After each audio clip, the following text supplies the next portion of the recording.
Hello, ladies and gentlemen. So now we're going to do this problem. This is going to be our first order of operations problem.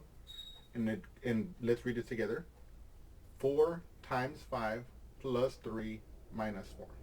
You always want to read it out loud, either out loud in actual fact or in your inside voice. You want to read it out loud because that, helps you to think about it. Okay. Now, before we begin this problem, I want you to always remember your mnemonic, which is PEMDAS. Okay? PEMDAS. PEMDAS says that the first thing we're going to do is parentheses. So we ask in this expression, are there any parentheses? There are none. So we don't have to do parentheses anymore. We then ask, are there any exponents? You can see here, there are no exponents. We ask ourselves, now here's where you have to be very careful about the order of operations. The multiplication and the division are of the same priority, okay?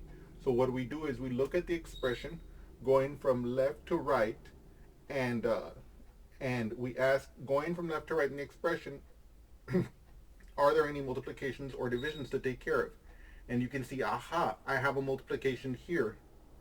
Then as I move further to the right in the expression, I can see there are no more multiplications or divisions.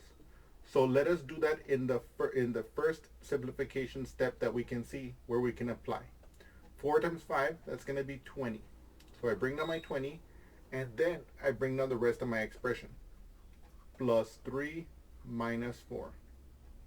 Now, when I look at I then again come to my PEMDAS, and I start from scratch.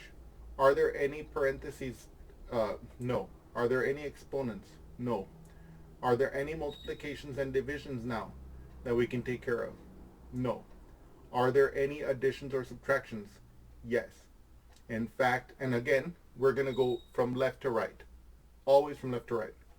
So looking at this expression that we need to calculate, I can see, aha, the first addition or subtraction I can do as I go from left to right is this addition of 20 plus 3. So in the next line, what I do is I say, okay, that's going to be 23, and then I bring down my negative 4. Or I bring down my minus 4. Now, I can again look at the PEMDAS, but there's only one operation here. There's no parentheses anymore, there's no exponents, there's no multiplication or division, and there's only one addition or subtraction, namely the one subtraction that's left to us. And so we get that this simplifies to 19. Okay? And so that is this first example with the order of operations.